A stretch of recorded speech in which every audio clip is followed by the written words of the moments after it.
IPC, Indian penal code. Indian penal code basically ये जो है ब्रिटिश टाइम में ही इंडियन पिनल कोड बना था। ये कब बना था? 1861। 1861 में इंडियन पिनल कोड बना था और वही इंडियन पिनल कोड अभी तक हमारी कंट्री में चल रहा है। तो आज जो हम लोग का टॉपिक है लॉ ऑफ क्राइम्स। पहले जानेंगे कि what is mean bye crime. ये क्राइम होता क्या है? वैसे मैं आपको बता दिया था, फिर भी समझिए। So basically there are different types of law in our country, like civil law. Basically civil law, अगर civil law break होता है, if the civil law is breaked, then that is called the law of tort. हम क्या बोलेंगे? law of tort है। ये tort है, law of tort है। It means what कि civil law अगर break होगा तो ये tort है, no doubt। लेकिन अगर हम बात करते हैं public law, public law means क्या? Government law, public law. Public law अगर ब्रेक होता है तो that is the crime, that is the crime, simple. Civil law break होगा, that is tort. Public law means state law, state means government law. तो जो state law है, public law है, that is broken by someone by an action, so that action or act is under the punishable law, so that is the crime only। in short we can say the act which is punishable under the law is called crime। तो हम बोल सकते हैं an act is punishable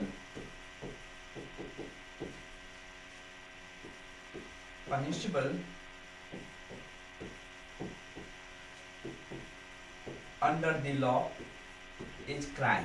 simple concept है। So an act is punishable under the law is crime. और act can be an omission also, ये omission भी हो सकता है।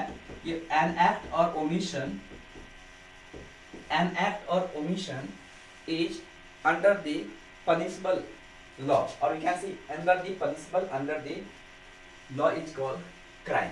तो हम देखते हैं one by one. First, introduction. Law of crime, Indian penal code, Indian IPC, full form Indian penal code. Indian penal code was enacted in 1861।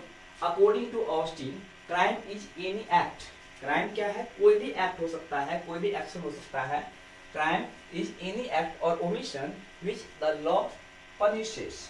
अब कोई भी एक्ट है, सपोज अब मान लो कि गुजरात, अब गुजरात में क्या है? Liquor is banned. अब वहां पर लीकर बैन है, बट समवन अगर उस लॉ को, because that is the law of Gujarat, there is the ban of liquor. अगर कोई भी लीकर कंज्यूम कर रहा है, it means that person do an act under the law, that is the punish, so that can be punished, so that is the crime only। तो इस simple word में हम क्या समझेंगे कि ऐसा ऑफेंस, ऐसा एक्ट, ऐसा ओमिशन जिसको लॉ पनिश कर सकता है, so that act offence is called the crime. आई बात समझ में? Clear? Okay. So offence is defined as the act punishable under the Indian penal code. Indian penal code के अंदर जो है ना, इसको पनिश करता है। According to Blackstone, a crime is an act done in violation of public law। अभी मैंने बताया कि अगर पब्लिक लॉ का वायलेशन है, public law means what? The law is made by the government. याद रखना, the law is made by the government और स्टेट्स। तो जो states means what? States means the government and governmental organisations. तो जो government और governmental organisations अगर कोई भी लॉ बना रहा है, that is the public law. अगर पब्लिक लॉ का वायलेशन कोई भी कर रहा है, कोई भी पर्सन कर रहा है, जिस एक्शन से, that act is the crime only. वही क्या है? क्राइम है। मेरे ख्याल से ये समझ में आ गया होगा कि बैकस्टोन का कहना है a crime is an act done in violation of public law. अगर सिविल लॉ ब्रेक होगा, मैं फिर से रिपीट कर रहा हूँ, कंफ्यूज मत होना। अगर सिविल लॉ ब्रेक होता है, then that is called tort। ये tort होगा। लेकिन अगर पब्लिक लॉ ब्रेक होगा, that law is made by the states और the government and governmental bodies, so that law is violated by anyone by an action, that action is called crime. I hope समझ में आ गया होगा कि crime क्या है। Crime और tort में बेसिक डिफरेंस यही है कि सिविल लॉ ब्रेक होगा, टॉर्ट होगा, और अगर पब्लिक लॉ ब्रेक होगा तो वो क्या हो जाएगा, क्राइम हो जाएगा। चलिए मैं थोड़ा इसको और एलोबरेट कर रहा हूँ। Civil law is an individual law, whereas public law is the common law for all the people of that state or the country. Civil law जो होता है, अगर सिविल लॉ अगर हम बात करेंगे तो सिविल लॉ जो है वो इंडिविजुअल लॉ है, मतलब अगेंस्ट इंडिविजुअल होता है। अगर हम बात करेंगे पब्लिक लॉ जो है वो common for all the people और all the residents of the country और द स्टेट्स, ये सब के लिए एप्लीकेबल होगा। सिविल लॉ सब के लिए एप्लीकेबल नहीं होता है, वो इंडिविजुअल होता है। लेकिन पब्लिक लॉ जो है वो क्या है, कॉमन है, सब के लिए एप्लीकेबल है। एग्जांपल और बता रहा हूं, जैसे द स्टेट्स गवर्नमेंट, जो राज्य सरकार है, states government gives the assurity to protect the people of that state. उस स्टेट के लोगों को सुरक्षा देना उस राज्य सरकार का जिम्मेदारी होता है, दायित्व होता है। और इनकेस अगर मान लो कि किसी पर्सन को कोई मर्डर कर दिया, कोई मार दिया, अटेम्प्ट टू मर्डर है या अबडक्शन है या चोरी है, थेफ्ट है, अगर इस तरह का एक्शन अगर हो रहा है, it means what, that is the violation of the public law. वो क्या है, क्योंकि government of states takes the responsibility to secure the people of that state, but the states fail in that responsibility. In that situation क्या हो जाएगा, Indian panel code के according public law break होगा और वो एक क्राइम हो जाएगा। ओके, ये एक तरह का क्राइम हो जाएगा, ठीक है। Okay, everything that is declared to be crime by law made by competent authority is crime. अभी मैंने बताया आपको competent authority means what? Competent authority means the states. What? States. States is consisting of the government. Government may be of central or states government. तो government कोई भी हो सकता है, and governmental bodies. Governmental bodies ये भी law बना सकता है। तो अगर स्टेट्स मीन्स ऑथोरिटी अगर कोई भी लॉ बनाया है, law made by the competent authority, अगर वो वायलेट हो रहा है किसी के द्वारा, अगर कोई उसको ब्रेक कर रहा है, वायलेट कर रहा है, so that is a crime. तो a list of such acts declared as crime can be found in IPC. ये सब आईपीसी में, इंडियन पिनल कोड में आपको देखने को मिलेगा। An act punishable by law as forbidden by statute. What is mean by statute? यहाँ पे क्या है, एक वर्ड है statute. Statute means rules and regulation. In Hindi इसमें बोल सकते हैं कानून। क्या? कानून, सिंपल। तो an act punishable by law as forbidden by statute, अगर कानून के द्वारा कोई भी फॉरबिडन है, किसी पे अगर मान लो पाबंदी लगा है कि इस राज्य में कोई भी पर्सन जो अल्कोहल है वो कंज्यूम नहीं कर सकता, या इस राज्य में या इस देश में कोई भी स्मगलिंग नहीं कर सकता, इस तरह का अगर किसी भी तरह का कानून बन गया है, कानून स्टैट्यूट मींस व्हाट, ये कॉन्स्टिट्यूशन में है, संविधान में, कॉन्स्टिट्यूशन में है और ये बन गया है, आप समझिए। अगर उसको भी कोई अगर ब्रेक कर रहा है तो that act is also punishable by the law. Okay, तो ये भी क्या है, एक क्राइम हो जाएगा। आई बात समझ में?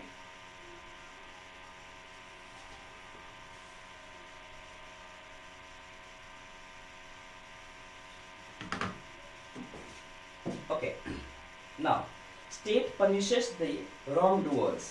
अब रॉन्ग डूअर्स इसे आप जानते हो कि कोई भी पर्सन ये नहीं कहता है कि मैं गलत हूं या मैंने गलत किया।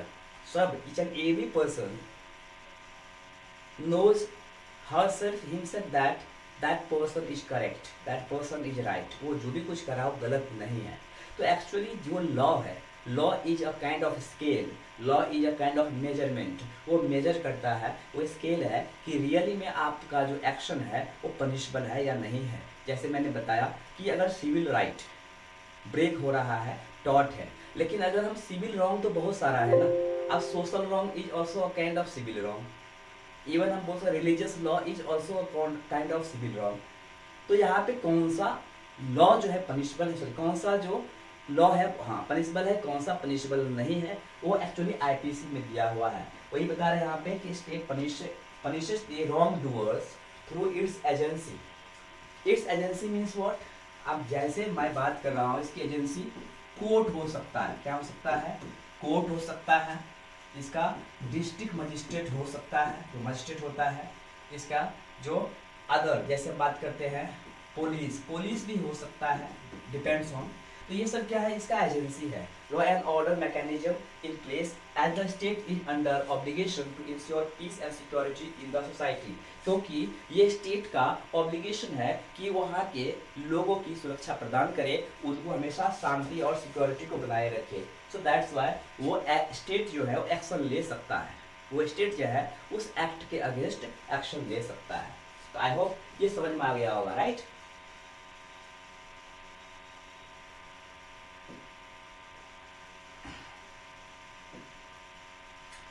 Now, here is the crime.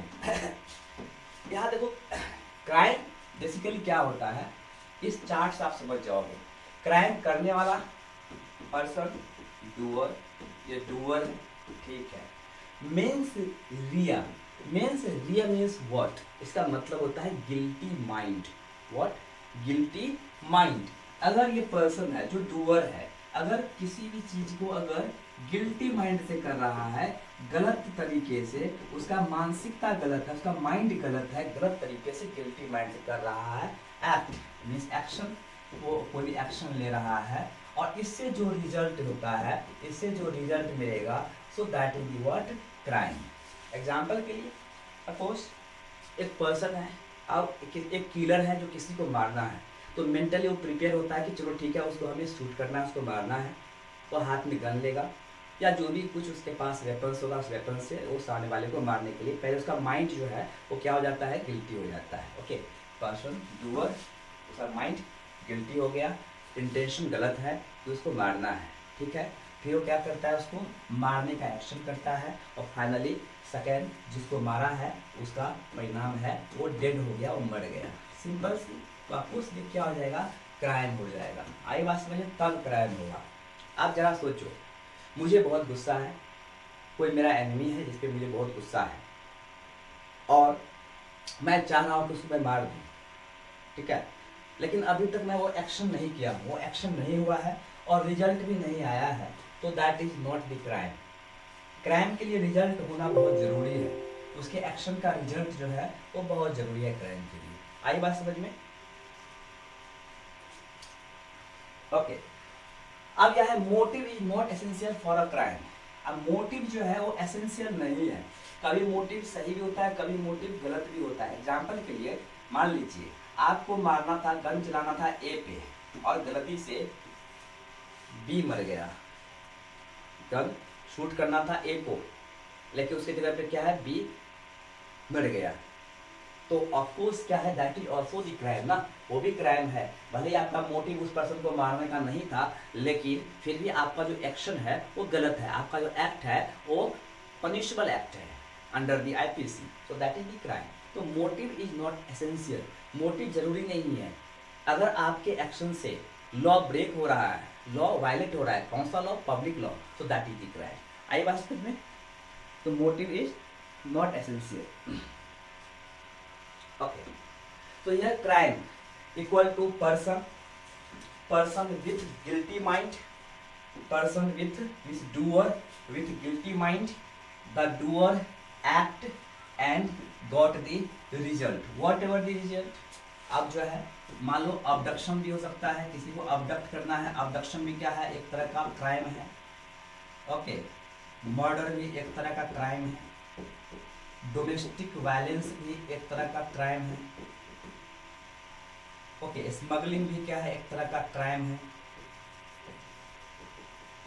Domestic violence. Domestic violence, smuggling भी एक तरह का क्राइम है। ओके, तो देर आर डिफरेंट रिजल्ट हो सकता है, कोई जरूरी नहीं है कि मर्डर में ही हो सकता है, देर आर डिफरेंट क्राइम हो सकता है। Person with guilty mind does an action and gets the result, so that is the crime. Clear? Okay, now purpose. The purpose of Indian Penal Code is to protect persons. तो कोई Indian penal code का जो main purpose है, इसका objective है कि लोगों को प्रोटेक्ट करना, लोगों को सुरक्षा देना, एंड प्रॉपर्टी को भी सुरक्षित रखना, against intentional violence, unintended harm and the protection of property against theft, fraud और डैमेज। तो आप देख सकते हो कि इंडियन पैनल कोड का जो मेन पर्पस है कि एक्चुअली पर्सन और प्रॉपर्टी को सिक्योर रखना, और सिक्योरिटी के लिए, सिक्योर रखने के लिए वो एक्शन जो है, देख सकते हो, इंटेंशनल वायलेंस हो सकता है, अनइंटेंडेड हार्म हो सकता है, the protection of property against theft, fraud और डैमेजेस हो सकता है। सो ये सब क्या है, सब इंडियन पिनल कोड में सब के सब आता है, और सब के लिए अलग सेक्शन है। Each and every act has different actions. Example के लिए जरा सोचो, अगर हम बात करेंगे 307 section 307, it is what, it is the Indian penal code में इसको बोलते हैं section attempt to murder, attempt to murder. अगर हम बात करते हैं section 302, it means what, this is murder, इसमें मर्डर हो गया है, मर चुके हैं। अगर हम बात करते हैं 420, दिस इज दी थेफ्ट, ये क्या है, चोरी का है, थेफ्ट का है। बात करते हैं 497, this is the domestic violence, domestic violence. तो यहाँ पर हम क्या देख रहे हैं कि देर आर डिफरेंट सेक्शंस, बहुत सारे धारा है, बहुत सारे सेक्शंस है, और अलग अलग सेक्शंस में जो है अलग अलग पनिशमेंट है। अब उदाहरण के एग्जांपल के लिए जो थेफ्ट है, अब थेफ्ट में जो है वो 2 इयर्स टू 7 इयर्स तक का पनिशमेंट हो सकता है। मर्डर में आप जानते हो, मर्डर में जो है वो कैपिटल पनिशमेंट मीन्स क्या, death sentence, capital punishment that is also called death sentence. तो पनिशमेंट भी हो सकता है इसे लेकर के लाइफ टाइम इम्प्रिजनमेंट हो जाएगा। तो इसको पूरे लाइफ टाइम इम्प्रिजनमेंट हो सकता है, कैपिटल पनिशमेंट में से कोई भी हो सकता है। अटेम्प्ट टू मर्डर में जो है 7 इयर्स टू 14 इयर्स तक का उसको सजा हो सकता है। It means each and every action has different section and each and every section has the range of punishment minimum to maximum. अब जैसे मैंने बताया कि अगर कोई मर्डर किया है तो इसको फांसी, बहुत ही हीनियस क्राइम है, इंटेंशनली मारा है, प्लानिंग करके मारा है, तो आपको उसकी फांसी की सजा होता है। और इनकेस कभी कभी क्या होता है कि इंटेंशनली गुस्से में मारा है या कोई प्रॉब्लम, तो उसमें क्या, आपको फांसी ना दे करके उसको उम्र कैद की सजा सुना देते हैं। राइट, आई बात समझ में? तो इंडियन पैनल कोड में जो है वो इस तरह के अलग अलग सेक्शंस होते हैं, धाराएं होती है। Okay, features of Indian penal code, इसका क्या फीचर है? The Indian penal code was enacted to established by law, enacted to established by law. अच्छा, ये जो शब्द है ये बहुत लोग को समझ में नहीं आता है, ये वर्ड्स बहुत लोग को समझ में नहीं आता है। Established by law means what? The law is already made before the action और क्राइम, क्राइम के पहले जो लॉ ऑलरेडी बन चुका है उनके अनुसार, उनके अकॉर्डिंग ही उसको पनिशमेंट मिलेगा। अब इस एग्जाम्पल के लिए जरा सोचो कि लॉ एस्टैब्लिश्ड, अभी बताया कि अभी साइबर नहीं था, अब मान लो कि साइबर क्राइम होता है, अब साइबर क्राइम होता है, अब साइबर क्राइम को जब तक एनेक्टमेंट नहीं होगा, पार्लियामेंट में लॉ नहीं बनाएगा, तब तक उस क्राइम के लिए उसको पनिशमेंट नहीं दे सकता। तो बिफोर गिविंग द पनिशमेंट और before the violation of the law, the parliament and authority has to make the law, that is the what, law established by the law. दो होता है, एस्टैब्लिश्ड बाय द लॉ, एक होता है due process of law. ध्यान से सुनना, due process of law. USA में, अमेरिका में जो है ड्यू प्रोसेस ऑफ लॉ भी होता है, लेकिन इंडिया में ऐसा नहीं है। इंडिया में जो लॉ ऑलरेडी बन चुका है उन लॉ के, उस लॉ के अकॉर्डिंग ही पनिशमेंट दे सकता है। लेकिन यूएसए में क्या है, ड्यू प्रोसेस ऑफ लॉ है। अगर कोई क्राइम कर रहा है, लॉ नहीं बना है, तो उस टाइम भी लॉ बना करके पनिशमेंट दे सकता है। ओके, जैसे एक मैं और एग्जांपल दे रहा हूँ। आपने सुना होगा बहुत साल पहले, 3-4 साल पहले, दिल्ली में एक निर्भया कांड हुआ था। निर्भया, तो निर्भया इंसिडेंट, निर्भया को मार दिया गया था, कुछ लोग तो मार दिया था। तो उस टाइम में क्या बोला गया था कि 18 ईयर्स, 18 साल से ऊपर के जो पर्सन है उसको ही डेथ सेंटेंस दिया गया। तो उसको ही डेथ सेंटेंस दिया गया कोर्ट के द्वारा, क्योंकि उस क्राइम में सबसे ज़्यादा 16 साल के जो है 2 लड़के थे। 2 लड़का 16 साल का था जो उस क्राइम में सबसे ज़्यादा इन्वॉल्व था। लेकिन law was not made for the less than of age of 18 years. 16 साल से कम उम्र के बच्चों के लिए लॉ नहीं बना था, तो ये 16 साल के बच्चों को छोड़ दिया गया। लेकिन 18 ईयर्स के जो ऊपर जितने भी लोग थे उन सबको डेथ सेंटेंस सुनाया गया। क्यों? क्योंकि लॉ वॉज नॉट मेड। लेकिन अगर यूएसए में होता तो ड्यू प्रोसेस ऑफ लॉ मतलब वो उसको लॉ के अंदर ले लेता। लेकिन इंडिया में ऐसा नहीं था, because law was not made before the action, okay, for the people, for the age group of 16 years. तो बाद में जो है इसको इनेक्ट किया, लॉ बनाया कि अगर 16 to 18 ईयर्स के उम्र के अगर लड़के या कोई भी अगर हीनियस क्राइम करता है, क्या करता है, हीनियस क्राइम करता है, संगीन अपराध करता है, तो उसको भी सजा मिलेगा। ये बाद में इनेक्ट किया, बाद में लॉ बना है। आई बात समझ में? तो एस्टैब्लिश्ड बाय लॉ का मतलब है जो ऑलरेडी बन चुका है। Clear? Okay. In 1860 and was enforced to put into execution in 1862। हालांकि ये बनाया 1860 में, लेकिन अगर बात करें 1861 आप बोल सकते हैं। Lord Macaulay acted as the chairman of the drafting committee of the IPC. ये भी क्वेश्चन पूछता है कि आईपीसी के ड्राफ्टिंग कमेटी का चेयरमैन कौन थे, तो Lord Macaulay. Lord Macaulay was the chairman of the drafting committee of IPC. Indian penal code के जो ड्राफ्टिंग कमेटी थे उसका चेयरमैन थे वो Lord Macaulay. Basically IPC is a piece of substantive law. What is mean by the substantive law? Substantive law means what? Fundamental law.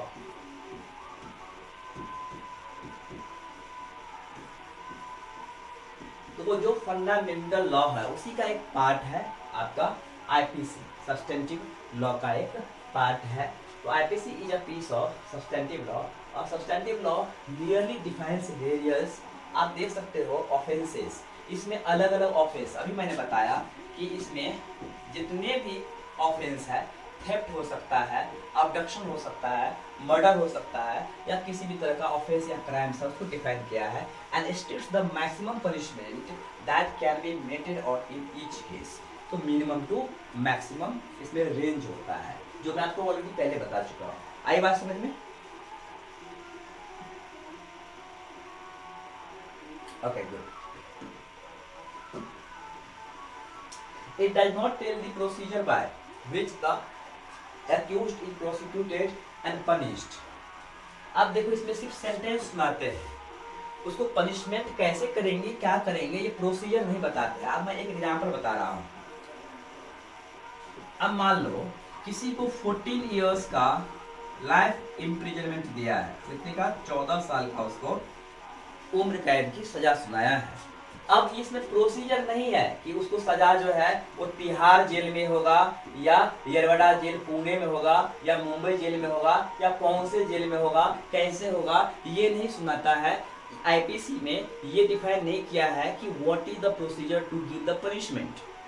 IPC सिर्फ ये बताता है कि अगर वो गलती किया है तो इसको इतना पनिशमेंट मिलना चाहिए, और कैसे देना है, क्या प्रोसेस होना चाहिए, it depends on the authority.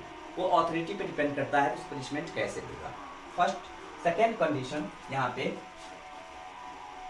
जो प्रोसीजर है, अब जहाँ सोचो कि किसी को डेथ सेंटेंस दे दिया, क्या डेथ सेंटेंस। अब डेथ सेंटेंस दे दिया है तो इसको जो है इसको हैंग भी कर सकता है, मीन्स फांसी भी दे सकता है, इसको शूट भी कर सकता है, क्या शूट भी कर सकता है। उसको मारने का आफ्टर ऑल उसको डेथ सेंटेंस है, डेथ सेंटेंस जो है उसका डेथ होना चाहिए, चाहे कोई भी प्रोसेस क्यों ना हो। Normally we follow the hang, means फांसी हम लोग जो है वो फॉलो करते हैं, लेकिन इसके लिए शूट भी कर सकता है, कोई और एक्शन भी ले सकता है। Clear? Okay. So the Code of Criminal Procedure 1973 addresses the procedural aspects of criminal law.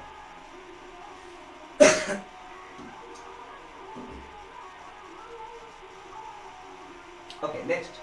The Indian Penal Code applies to the whole of India. Even, अभी ये पहले कहा है even in Jammu Kashmir also. इसमें दिया है except Jammu and Kashmir, लेकिन ये मिस्टेक है, इसको तो चेंज करना पड़ेगा। अभी जम्मू एंड कश्मीर में भी लागू हो गया है, बिकॉज 370 आपने सुना होगा आर्टिकल 370 को नरेंद्र मोदी साहब ने जम्मू एंड कश्मीर से हटा दिया, उसको रिपील कर दिया। तो that's why Indian penal code is also applicable for Jammu and Kashmir along with whole country of. तो इट कंटेन्स 23 चैप्टर। अब जो आईपीसी है उसमें टोटल 23 चैप्टर्स एंड 11 सेक्शंस है। सेक्शन इसको हम हिंदी में धारा बोलते हैं। तो कितने सेक्शन है? 511 सेक्शंस है, 511 सेक्शंस एंड 23 चैप्टर्स। किसमें? आईपीसी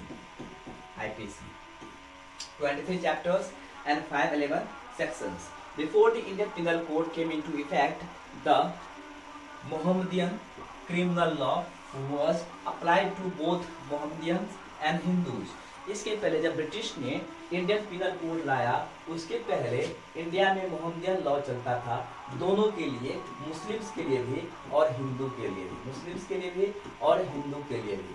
लेकिन हम बात कर रहे हैं कि क्राइम के लिए आईपीसी, सिविल में ऐसा नहीं था। सिविल में हिंदू के लिए अलग था और मुस्लिम के लिए अलग था, लेकिन क्राइम में दोनों के लिए सेम था, मुस्लिम्स के लिए भी और हिंदू के लिए भी। It was the Mohammedan criminal law, but in 1862 it was brought by the British government as IPC, Indian Penal Code. Clear? Okay. Now, nature of crime. Crime का नेचर क्या हो सकता है?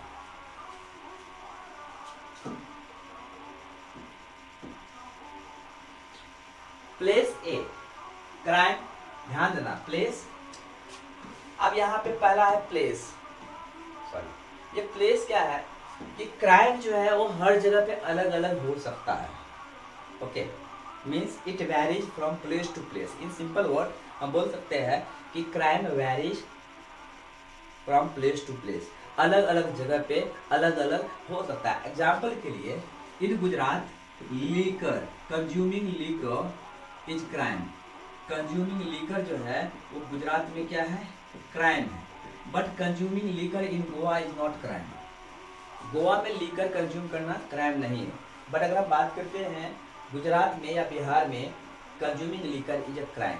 तो एक्चुअली क्राइम जो है it varies from place to place. Okay, तो ये है कि a crime varies from place to place. Adultery is an offence in India. India में क्या है? एडल्ट्री क्या है? ऑफेंस है। अंडर सेक्शन 497 ऑफ आईपीसी के अंदर जो है adultery. Adultery means what? A woman और man has the extra affairs with the, मतलब अ वाइफ और husband has the extra affairs another than wife और हस्बैंड, मतलब इसके अलावा किसी और के साथ अगर उसका एक्स्ट्रा अफेयर्स है तो दैट इज कॉल्ड एडल्ट्री। तो एडल्ट्री जो है वो इंडिया में क्या है? क्राइम है। एडल्ट्री जो है इंडिया में क्राइम है, लेकिन ये ब्रिटेन में, इंग्लैंड में क्राइम नहीं है। But not an offence in America, sorry, America में क्राइम नहीं है। It is a civil wrong in England. England में सिविल रॉन्ग है। आप देख सकते हो कि एडल्ट्री इज एन एक्शन, ये एक्ट है। अब ये इंडिया में क्या है? ये क्राइम है, मतलब वायलेशन ऑफ पब्लिक लॉ है। ओके, यूएसए में ना क्राइम है और ना ही टॉर्ट है। अगर ब्रिटेन की बात करें, ब्रिटेन में ये टॉट है, क्या है, टॉट है, बस सिविल लॉ में। आई बात समझ में? तो एक्चुअली एक ही तरह का जो ऑफेंस है, हाँ, it vary from place to place. Okay, second, time. According to time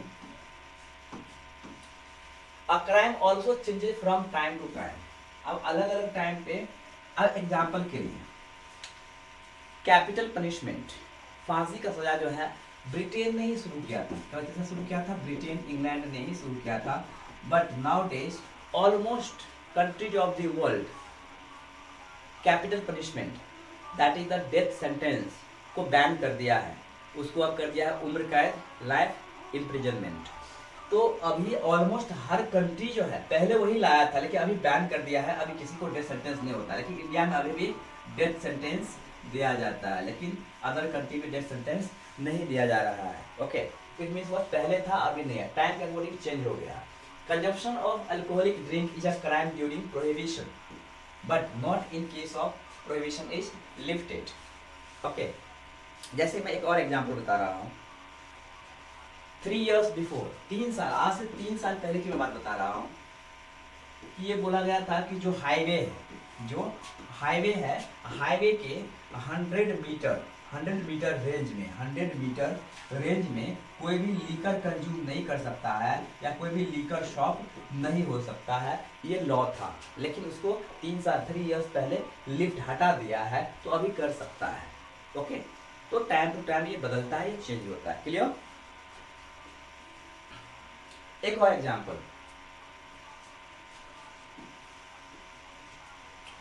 homosexuality. तो homosexuality basically it was the crime in India. पहले इंडिया में क्राइम था कि होमोसेक्सुअलिटी है। इट मींस अगर कोई लड़का लड़का को पसंद करता है, कोई लड़की लड़की को पसंद करता है, तो it was a crime in India. But right now अभी ये क्राइम इंडिया में नहीं है, इसको क्राइम अभी नहीं मानते हैं। आई बात समझ में? तो टाइम के अकॉर्डिंग जो है ये बदलता है। Clear? Okay, next, harm brought about by human conduct. Simple, harm in the sense किसी को अगर कोई हार्म पहुंचाता है, उसको चोट पहुंचाता है, brought about by human conduct, अगर इंसान को अगर कोई गलती होता है। Sovereign state desires to prevent it. अगर कोई स्टेट है, जहां मैं अगर स्टेट बोलूंगा, समझ लेना कि मैं स्टेट मतलब महाराष्ट्र या गुजरात की बात नहीं कर रहा हूँ। स्टेट जहां भी मैं बोलूंगा वो समझ लेना ऑथोरिटी की मैं बात कर रहा हूँ। किसकी बात कर रहा हूँ? ऑथोरिटी की बात कर रहा हूँ, मैं गवर्नमेंट की बात कर रहा हूँ। ठीक है, तो नॉर्मली अगर मान लीजिए कि किसी भी तरह का ह्यूमन कंडक्ट है जिससे किसी को हार्म हो सकता है, तो जो सॉवरेन स्टेट है वो इसको रोकने की कोशिश करेगा। Sovereign state desires to prevent it, right?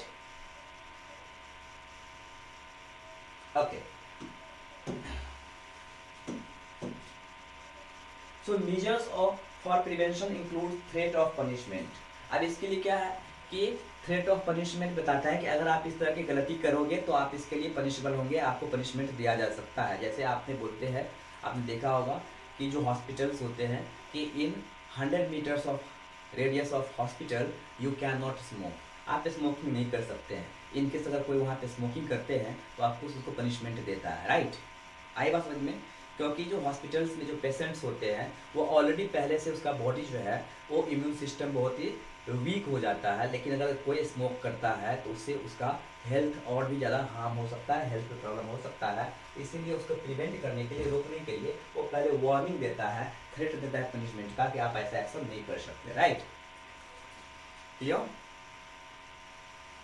Okay, Special proceedings employed to decide whether the accused has caused the harm or inflicting punishment। आप देखो यहाँ पे क्या है, स्पेशल प्रोसीडिंग्स। जो एक्यूज्ड होता है मीन्स आरोपी, जब तक उसका पनिशमेंट या उसका ऑफेंस वेरीफाई नहीं हो जाएगा, उसका ऑफेंस जब तक जो है वो क्या प्रूफ नहीं हो जाएगा, तब तक वो क्या होगा, एक्यूज्ड होगा। एक्यूज्ड मीन्स आरोपी होगा, उस पर आरोप लगा, वो एक्यूज्ड ही रहेगा। Special proceedings employed to decide whether the accused has caused the harm या है और इन्फ्लिक्टिंग द पनिशमेंट। तो ऑफकोर्स जो स्पेशल प्रोसीडिंग्स एम्प्लॉयड क्या है, ये जज होता है। क्या होता है? जज ऑफ कोर्ट, जजेज ऑफ कोर्ट्स। तो वो डिसाइड करते हैं कि उसका जो एक्शन है, उसका जो कंडक्ट है वो गलत है या नहीं है, राइट ना। तो कौन डिसाइड करता है, who decides, courts, right. Now distinction between crime and other wrongs. So tort is a kind of civil wrong, जो मैं आपको पहले बता चुका हूँ, और हम लोग लॉ ऑफ टॉर्ट भी पढ़े हैं। तो टॉर्ट क्या है, a kind of civil wrong. A civil wrong is private wrong and is redressable in a civil court. तो सिविल कोर्ट में जो है, सिविल अगर रॉन्ग है, अगर टॉर्ट है, तो सिविल कोर्ट उसमें जजमेंट दे सकता है, उसको रिड्रेसल मिल सकता है, उसको जजमेंट मिल सकता है, जस्टिस मिल सकता है। लेकिन अगर बात करेंगे क्राइम की, तो क्राइम क्या है, पब्लिक लॉ है। देखते हैं हम यहाँ पे, tort is tried in civil courts, crimes are tried in criminal courts. अलग अलग कोर्ट होता है। A person who commits tort is a tort feasor. Tort feasor means what, वो सिविल रॉन्ग डूअर है, okay. A person who commits crime is a criminal और offender. आप देख सकते हो, जो टॉर्ट, जो सिविल रॉन्ग किया उसको हम क्रिमिनल नहीं बोल सकते, ओके, उसको हम क्रिमिनल नहीं बोल सकते। एग्जाम्पल के लिए सपोज एक प्रॉपर्टी है, उस प्रॉपर्टी में एक भाई और दो भाई है, दो ब्रदर है, उस प्रॉपर्टी के लिए दोनों के बीच में डिस्प्यूट चल रहा है। So that dispute between two brothers for the property, that is tort only, that is not the crime. वो क्राइम नहीं, वो टॉर्ट है। तो of course that matter can be brought in the civil court only and civil court can redress that case. अगर हम बात, तो उसको हम क्या बोलेंगे, टॉर्ट फीजर है, उसको हम क्रिमिनल नहीं बोल सकते। लेकिन जो क्राइम करता है that is the criminal, right. एक a murderer is a criminal, a theft, a thief is a criminal. आई बात समझ में, स्मगलर इज अ क्रिमिनल, ये क्या क्रिमिनल हो जाएगा। Criminal is also called offender. The remedy of tort is unliquidated damage or other equitable relief to the injured. The remedy is to punish the offenders. अगर मान लो civil wrong doer है, कोई अगर civil wrong करता है, उसको क्या मिलता है जस्टिस में, कंपनसेशन। इतना लंबा नहीं जाना है, सिर्फ इतना सब लो, उसको क्या मिलता है, कंपनसेशन मिलता है, कंपनसेशन, ओके, कंपनसेशन मिलेगा। लेकिन अगर कोई क्राइम किया है तो उसको पनिशमेंट मिलता है। क्या मिलता है, पनिशमेंट मिलता है,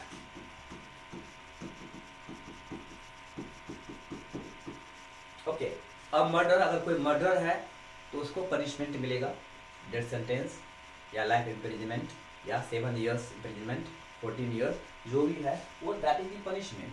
कंपनसेशन मींस व्हाट, सपोज हमारा प्राइवेट प्रॉपर्टी है, गवर्नमेंट ने क्या किया, प्राइवेट प्रॉपर्टी को डेवलपमेंट पर्पज से वो क्या गवर्नमेंट ने ले लिया, तो ऑफकोर्स उस प्रॉपर्टी के बदले जो भी इसका वैल्यू होगा, जो भी इसका वैल्यू प्रॉपर्टी का होगा, that is called what, liquidated. तो वैल्यू हमें देगा, राइट ना, वो मुआवजा देगा हमें, वो हमें कंपनसेशन देगा। क्लियर,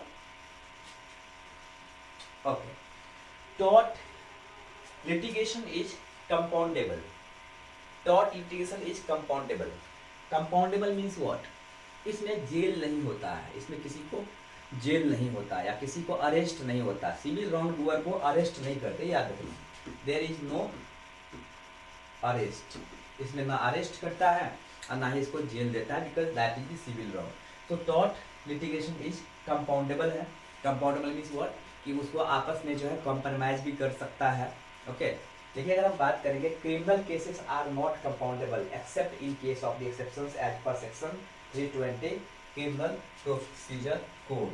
क्रिमिनल प्रोसीजर कोड के अकॉर्डिंग जो है कुछ ऐसे क्रिमिनल है जिसमें क्या है कंपाउंडेबल होता है, अदर देन, अब मान लो एक मर्डरर है, आप कोई मर्डरर है, तो उसमें जो है आपका कॉम्प्रोमाइज नहीं होता है, राइट। बिकॉज ऐसे, और मैं बता रहा हूँ आपको, जैसे मान लो ए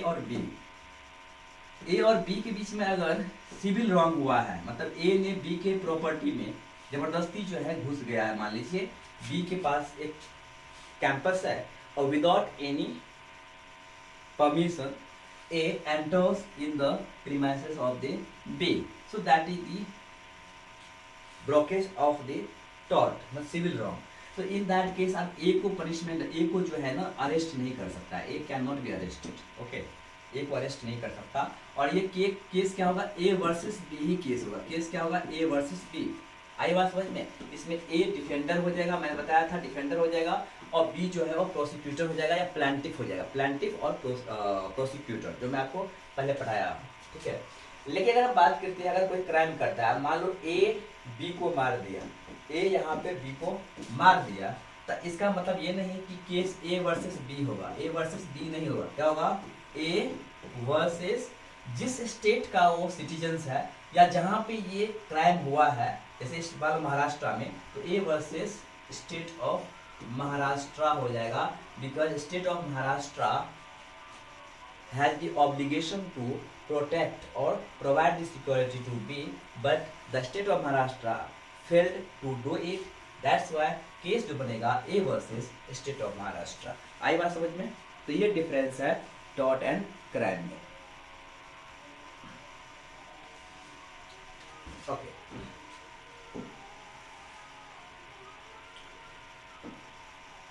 नेक्स्ट है distinction between crime and breach of contract. मैंने आपको बताया था, याद होगा, लॉ ऑफ कॉन्ट्रैक्ट,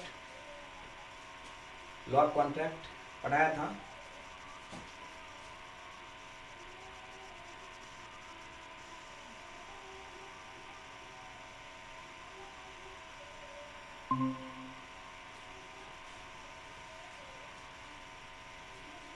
ओके, तो I had taught you the law of contract, right.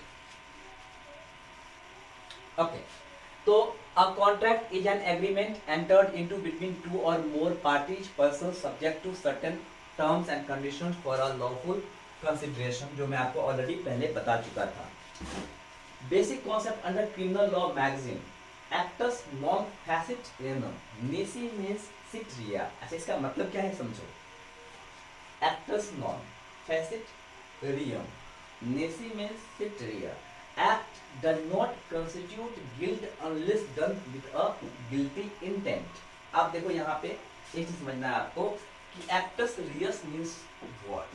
Actus reus means prohibited by law, prohibited by law। आई बात समझ में, actus reus means what? Prohibited by law, and mens rea means guilty mind। अब suppose consuming of liquor is prohibited by law, consuming of liquor is prohibited by law in Gujarat, okay, Gujarat, but a consumed liquor in Gujarat, it means a had the guilty mind। हम बोल सकते हैं a means rea, right ना, actus reus means what? Because liquor is actus reus in Gujarat, okay।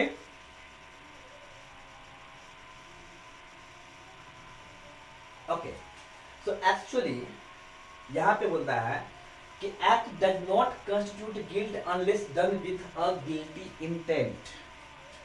अच्छा, अगर उसका intent, उसका intention अगर गलत नहीं है, एग्जाम्पल के लिए जरा सोचो, हम कार ड्राइव कर रहे हैं रोड पे, हाईवे पे मैं कार ड्राइव कर रहा हूँ, और कोई सडनली किसी का एक्सीडेंट हो गया, उसका डेथ हो गया, ओके, एक्सीडेंटली किसी का डेथ हो गया मेरे कार से या मेरे व्हीकल से, जो भी व्हीकल है उससे उसका एक्सीडेंट हो गया, so that is not the murder, वो मर्डर नहीं कहलाएगा, that is called the accident only. और एक्सीडेंट क्योंकि उसमें इंटेंशन नहीं था, मेरा इंटेंशन उसको मारने का नहीं था, वो तो गलती से या जो भी बोलो उसको एक्सीडेंटली उनका डेथ हो गया, so that is not the murder, that is an accident. आई बात समझ में, इसलिए उसको हम एज अ मर्डर हम उसको गिल्ट नहीं मार सकते, क्लियर, ओके।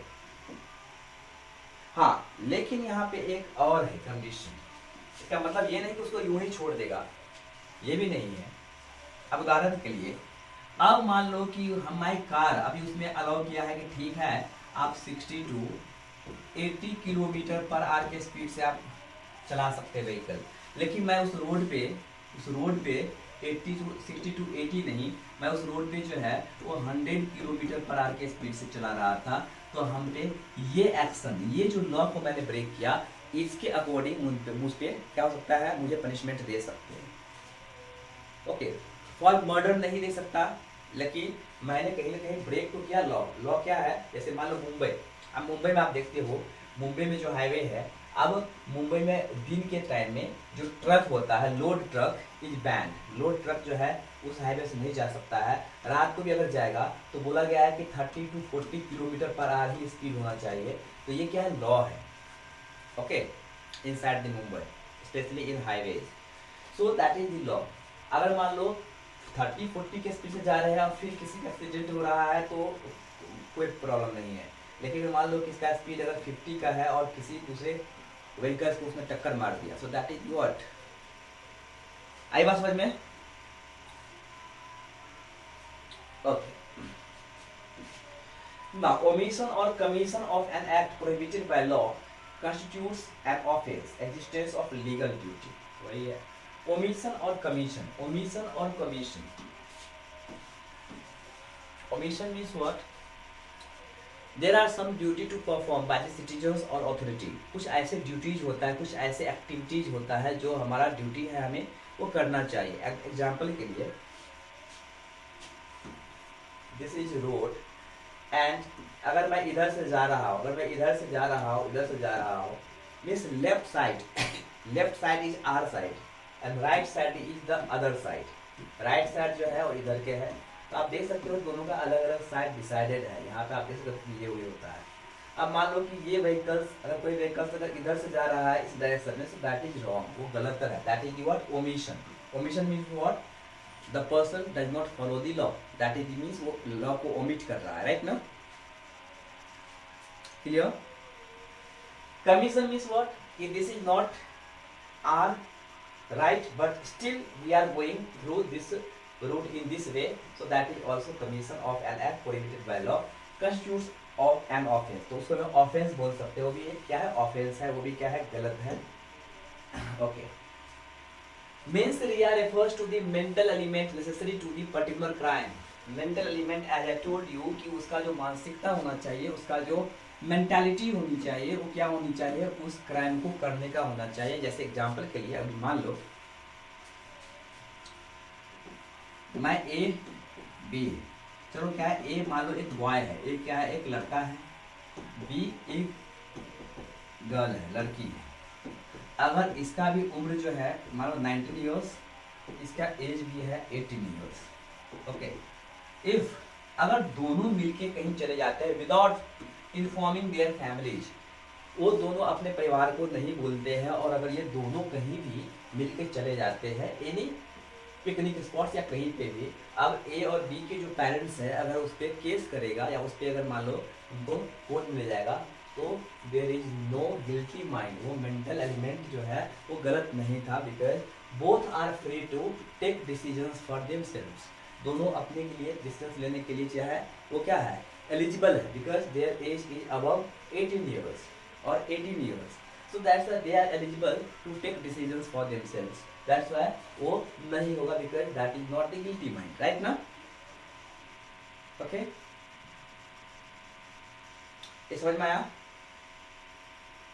लेकिन अब जरा सोचो, ए एक लड़का है, बी एक लड़की है 9 ईयर्स की, 9 ईयर्स की है। अब ये इसको लेकर के 9 ईयर्स की लड़की को लेकर के ये लड़का लेके चला जाता है कहीं पे भी, भले ही 9 ईयर्स की लड़की का भी मतलब इंटेंशन है, बट ये एलिजिबल नहीं है to take decisions for themself. वो खुद के लिए डिसीजन लेने के लिए वो एलिजिबल नहीं है, फिर ले जा रहा है। It means what, that is the mentality, means guilt mentality of boy.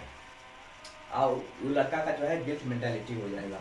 या मान लो कि अगर बी है 18 ईयर्स की है, विदाउट, अब ए बी को जबरदस्ती फोर्सफुली अगर कहीं लेके जा रहा है, so that is also the what, guilty mind, right ना?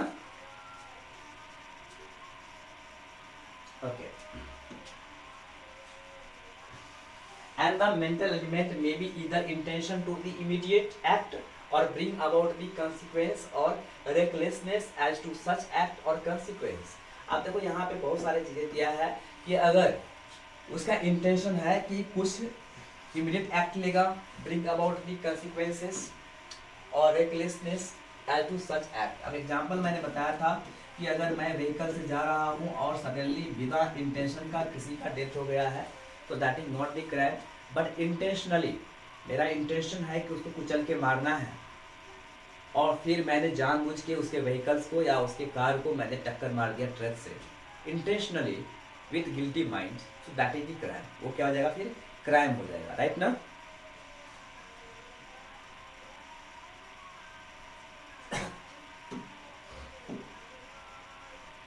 Legal presumption, a man has to have intended the natural consequence of his acts। आप देखो यहाँ पे a man has to intend the natural consequence of his act, that is called what? The legal presumptions। अब देखो natural action है, अब natural action है जैसे मैंने आपको बताया था कि सपोज अगर मान लीजिए मेरा बिल्डिंग है, अब मेरा बिल्डिंग है, अब ड्यू टू गॉड एक्ट ये बिल्डिंग टूट गया है, यहाँ पे एक छोटा घर था, अब अर्थक्वेक आया, बिल्डिंग टूटा, बिल्डिंग नीचे गिरा, इसका घर उसमें दब गया, इसमें कोई पर्सन सोया था, उसका डेथ हो गया, that is what? Natural consequences. So that is not the punishable act, वो क्या पनिशमेंट में नहीं आ सकता, राइट?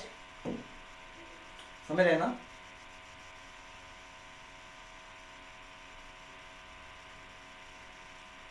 यस और नो?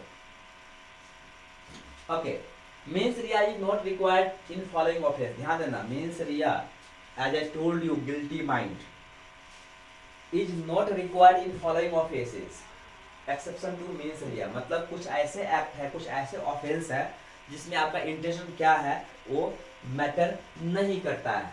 अब एग्जांपल के लिए देखो, ऑफेंस अगेंस्ट द स्टेट, आप ध्यान दो, offence against the state, government के अगेंस्ट अगर किसी भी तरह का ऑफेंस हो रहा है, जैसे वेजिंग वॉर, बहुत बार जो है सिविल वॉर होता है, वेजिंग वॉर होता है, या सेडिशन, सेडिशन मीन्स होता है देशद्रोही, मतलब देशद्रोही होता है देश के साथ गलत करना।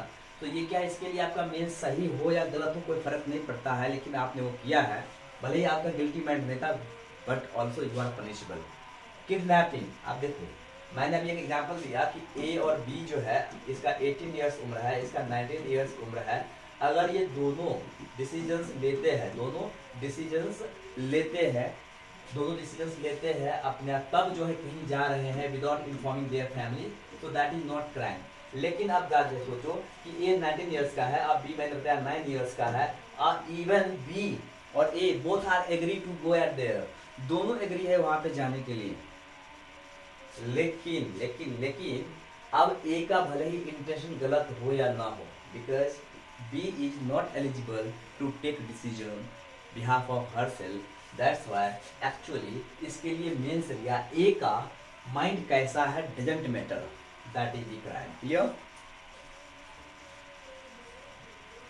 तो kidnapping, whoever conveys any person beyond the limits of India without the consent of that person, or some person legally authorized to consent on behalf of that person, behalf of that person is what? कि अगर मान लो 9 years की लड़की है और ए लेके जा रहा है, अगर इनके ये लड़की के माँ बाप से अगर पूछ लिया, उससे परमिशन ले लिया, उससे कंसेंट ले लिया कि ठीक है मैं आपकी लड़की को लेकर के वहां जा रहा हूँ, दैट इज ओके, तब दिक्कत नहीं है। लेकिन without consent on behalf of that person is said to kidnap that person from India, or an abduction, whoever by force compels by any deceitful means induces any person to go from any place is said to be abduct that person। जो मैंने आपको ये example दिया वही है। Clear? Okay, counterfeiting Indian coins. Counterfeiting Indian coins means what? जैसे मान लो दो इंडियन कॉइन्स है, अब इंडियन कॉइन्स को नॉर्मली या इंडियन करेंसीज को प्रिंट करना या उसको मिंट करना, ये अथॉरिटी, ये जो रिस्पॉन्सिबिलिटी है वो किसका है? आरबीआई का है, रिजर्व बैंक ऑफ इंडिया का है। लेकिन अगर कोई पर्सन अपने घर में ही जो है कॉइन्स बनाना शुरू कर दिया, अपने घर में भी कॉइन्स बना सकते हैं, और ऐसा बहुत सारे होता है, so that is what? Counterfeiting Indian coins, because they are making the coins in their homes, so that is wrong। तो एक्चुअली इसके लिए जो है, भले ही वो सपोज वो पुअर है, उसका इंटेंशन गलत नहीं है, वो तो अमीर बनना चाहता है, स्टिल दैट इज पनिशमेंट। आई बात समझ में? तो kidnapping offence against state, counterfeiting Indian, ये all these are the what, all these have not required the means real required नहीं है। ignorance of law is not an excuse in criminal law, ignorance of law is not an excuse। अगर law को ignorance जो है वो excuse नहीं है, मतलब अगर लॉ को आपने इग्नोर कर दिया है, अब आप एक्सक्यूज दे रहे हैं। उदाहरण एग्जांपल के लिए,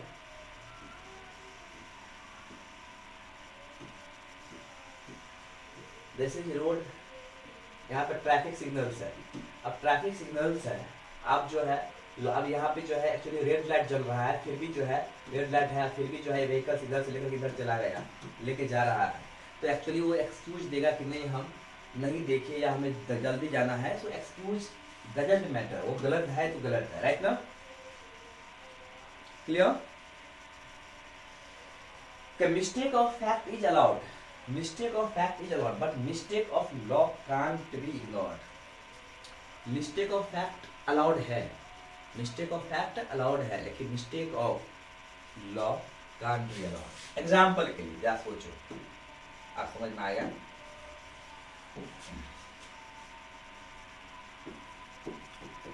A and B, अब देखो दोनों के बीच में जो है A versus B, there is a case in a court, अब कोर्ट में केस है, A is a plaintiff and B is a defendant। अब plaintiff या defendant है, अब देखो कि दोनों का कोर्ट जो है मैटर चल रहा है। अब यहाँ पे एक ध्यान सुनना कि अभी जो plaintiff है, तो A has to prove the action done by B। अब A को एविडेंस देना पड़ेगा कि रियली में B गलत किया है। अभी एविडेंस नहीं मिलता है, तो एविडेंस अगर नहीं मिल रहा है, so that is the mistake of fact. Evidence is not mated out, that is the mistake of fact. It is allowed, अगर नहीं मिल रहा है एविडेंस, न तो अभी मान लो कि ए को अगर पनिशमेंट, ए के पास एविडेंस नहीं है, तो ए को पनिशमेंट नहीं देगा कि तुमने जानबूझ के किया है, बिकॉज उसके पास फैक्ट नहीं, सॉरी उसके पास क्या है, एविडेंस नहीं है। सो दैट्स व्हाई यहाँ क्या है, mistake of fact is allowed, लेकिन mistake of law can't be ignored. अगर लॉ के अगेंस्ट जा रहा है, अगर एग्जाम्पल के लिए ए और बी को हियरिंग के लिए बुलाया गया है, कोर्ट ने 2 बार बुलाया है, 3 बार बुलाया है, 4 बार बुलाया है और बार-बार नहीं जा रहा है, it means what, that is the what, ignorance of the law. So both are the punishable, दोनों को पनिशमेंट मिल सकता है, राइट? तो मिस्टेक ऑफ फैक्ट जो है अलाउड है, लेकिन मिस्टेक ऑफ लॉ जो है वो अलाउड नहीं है। Now when does an act constitute a crime, कब कोई एक्ट जो है वो क्राइम हो जाएगा? Act has to be voluntary act. Voluntary act means willingly act, means deliberately act, जो जानबूझ के ऐसा एक्ट किया है, जानबूझ के, उसको पता है कि वो गलत कर रहा है, फिर भी वो ऐसा एक्ट किया है, that is the voluntary act. Act means a conscious और wilful movement. Wilful conscious means जानबूझकर, उसको पता है अब फिर भी वो कर रहा है। It is only voluntary act that amounts to offence if at all। An act per se does not constitute crime। In order to constitute criminal liability, it is not sufficient that there is mens rea or that there is some action। The actors must be reals। अब ध्यान देना, important ये समझ में आएगा आपको। अब मैं मान लो कि मैं जो है ए से बहुत गुस्सा, मैं इसको नफरत करता हूँ। अब ये सिर्फ सोचना या नफरत करना, that is not the crime, वो क्राइम नहीं है। किसी के बारे में गलत सोच रखना भी क्राइम नहीं है, that is not the crime. Okay, first of all. Second point, अब मान लो ए को मारना अगर प्रोहिबिटेड नहीं है, to kill A is not prohibited. ध्यान से सुनना, to kill A is not prohibited. तब अगर मैं ए को मार दिया तो I am not punishable. Example के लिए जरा सोचो, कॉकरोच, हमारे घर में कॉकरोच है, कॉकरोच को मारना इज नॉट प्रोहिबिटेड, मीन्स इसमें बोल सकते रियस नहीं है। रियस मीन्स व्हाट? तो रियस means prohibited by the law. तो अगर वो रियस नहीं है, अगर प्रोहिबिटेड नहीं है, तो आई कैन किल दैट, मैं उसको मार सकता हूँ। आई बात समझ में? ओके, और एग्जांपल दे रहा हूं, ब्लैक डियर और ब्लैक स्टैग। ब्लैक डियर और ब्लैक स्टैग जिसको सलमान खान ने मार दिया था, but it was prohibited to kill the black stag. Black stag को मारना जो है वो प्रोहिबिटेड था बाय द लॉ।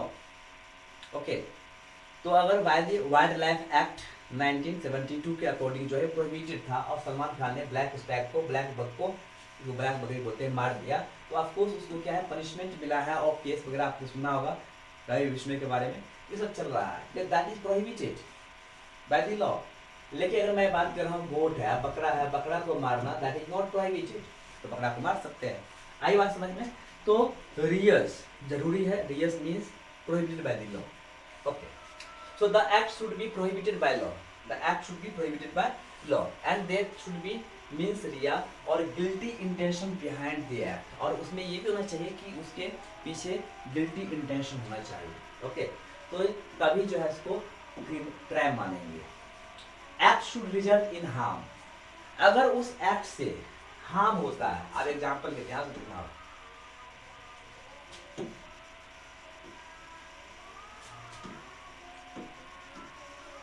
अब जरा सोचो, ए है, बी है, अब ए ने बी को शूट किया, ध्यान देना, शूट किया, ठीक है, शूट किया,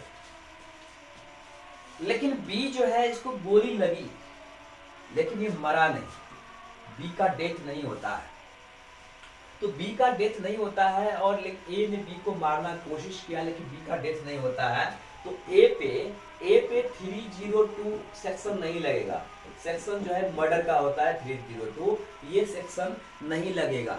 although A has intention to kill B, but somehow B survives, B जो है नहीं मरता है, वो सर्वाइव कर जाता है, तो ए पे 302 सेक्शन नहीं इम्पोज होगा, ये नहीं लगेगा, बिकॉज ये जो एक्ट है उसको नहीं मारा, उसको वो हार्म नहीं पहुंचाया जो पहुंचाने वाला था। आई बात समझ में?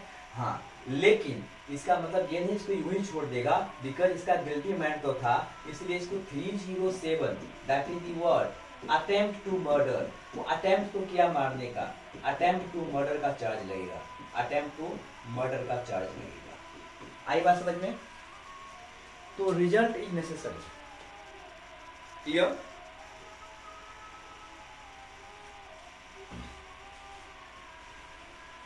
Okay, exception exist, it is not necessary that act should result in harm in case of offenses like treason, forgery, these are per offenses act to be direct cause of harm, causation, when the causing of harm is a requisite of an offense, then such harm should have a causal effect of the act। मैंने वही बताया आपको जो मैं explain किया आपको कि actually casual effect था, उसको मारने की कोशिश किया लेकिन वो मरा नहीं, मारने के लिए उसने क्या शूट किया था लेकिन वो मरा नहीं, तो ऑफकोर्स उसको क्या है कि कैजुएशन में उसको अटेम्प्ट टू मर्डर का चार्ज लगेगा, लेकिन उसको मर्डर का चार्ज नहीं लगेगा, तो वही है same. The harm must be a direct result of the act, इसी को बोलते हैं कॉसा कॉशंस, direct result, the immediate cause, it is not enough that it may be the proximate cause. आप देखो इमीडिएट कॉज और प्रॉक्सिमेट कॉज में बहुत फर्क है। एग्जाम्पल के लिए आप देखो, जैसे बात करें पुलिस की, अब पुलिस को राइट नहीं है किसी को शूट करना जब तक कि शूट वारंट नहीं होगा। शूट वारंट अगर इशू कर देता है कोर्ट, शूट वारंट कि उसको देखो और उसको मार दो, तब उसको मार सकता है, लेकिन अगर शूट वारंट उसको अलाउड नहीं किया है, फिर भी अगर उन्होंने किसी अपराधी को शूट किया और उसका डेथ हो जाता है, immediate cause, the harm must be a direct result, immediately उसका डेथ हो जाता है। ओके, तो ऑफकोर्स उसमें क्या है, पुलिस दोषी हो जाएगा, पुलिस गलत है, राइट ना, उसको भी पनिशमेंट मिलता है, उसको सस्पेंड कर देते हैं या जो भी कुछ उसका पनिशमेंट है उसको दिया जाता है, राइट। बट पुलिस के पास और भी ऑप्शन है अपने आप को बचाने के लिए, but that is not legal. Illegal तरीके से क्या बोलता है, वो भाग रहा था तो हमने सेल्फ डिफेंड में, मतलब उसने गोलियां चलाया तो हम सेल्फ डिफेंस में मैंने गोली चलाया, उसको लग गया और मर गया, तो वो दैट इज दी एक्सक्यूज है, वो एक्सक्यूजेज है। तो ये समझ में आ गया। नेक्स्ट, ये सब क्राइम है, मेंस रिया प्लस एक्टस रियस बता ही दिया आपको. Mains rea is criminal intention means guilty mind, while actus reus is a criminal action. Actus reus क्या है? Criminal action है. It is important that the criminal act must be accompanied by guilty intent. अगर कोई criminal act होता है तो उसका intention गलत होना चाहिए, उसका गिल्टी इंटेंट होना बहुत ही जरूरी है. Without bad intention there can be no crime even if there is harm caused by the action that fits the description of an offense or crime. तो मैंने आपको अभी बताया था कुछ देर पहले कि अगर मैं गाड़ी चला रहा हूँ और रास्ते में किसी का अगर डेथ हो जाता है, गलती से आ गया और डेथ हो गया, तो मैंने क्राइम नहीं किया, मेरा इंटेंशन नहीं था मारने का, राइट ना. लेकिन इंटेंशनली अगर मैं किसी को कार से मतलब अपनी गाड़ी से कुचल दिया, उस पर मैं लिंचिंग कर दिया, तो दैट इज द ऑफेंस. वो इंटेंशन होना बहुत ही जरूरी है और वही है एक्टस रियस मींस व्हाट? Criminal action. और मेंस रिया आप जानते हो guilty mind. For instance acts as a part of prank on Y, took away Y's notebook. तो एक्ट जो है वो Y पे एक प्रैंक किया, ठीक है. took away Y's notebook with him to his home with the intention to return it later. Here X cannot be said to have committed theft as there is no guilty intention. आई बात समझ में? आपने उसने prank किया, उसको लेकर गया, तो इसको जो है उसको थेफ्ट के चार्ज नहीं लगा सकता, उसका इंटेंशन गलत नहीं था. Criminal act. The criminal act वैसे इस टर्म एज एक्टस रियस बता ही दिया हूं. मतलब क्रिमिनल एक्ट मींस व्हाट? ऐसा एक्शन जिससे क्रिमिनल क्राइम हुआ है. गोली चलाना मतलब क्या है कि शूट करना, that is a criminal act. चोरी करना, that is a criminal act. Violence करना, that is a criminal act. So that is your actus reus. Actus reus includes all the acts specified in the rules of law as constituting a forbidden act. तो अगर जो हमारे country में जो भी law है, as I told you 511 sections are given in our IPC and according to that sections there are some act are prohibited. Okay. तो अगर prohibition है, prohibited है means consuming drugs is a crime. अब drugs को consume करना क्या है? Crime है, because that is the prohibition. वो प्रोहिबिटेड है, तो आपको उसको क्राइम हो जाएगा. आई बात समझ में? Crime in the rules of law constituting forbidden act. It's basically the whole of crime except the mental element. अब यहाँ पे एक्सेप्ट द मेंटल एलिमेंट है. आप जहाँ सोचो एक मेंटल डिसऑर्डर पर्सन है जो मेंटली फिट नहीं है, मेंटल डिसऑर्डर पर्सन है, अगर वो किसी को भी मार देता है तो उसको मर्डर नहीं कहलाएगा, बिकॉज उसका मेंटली वो डिस्टर्ब है, उसको मेंटल इंटेंशन जो है वो जानबूझ के नहीं किया है, वो मेंटली डिस्टर्ब है, उसको मर्डर नहीं बोल सकते, उसको फांसी सजा नहीं हो सकता, राइट.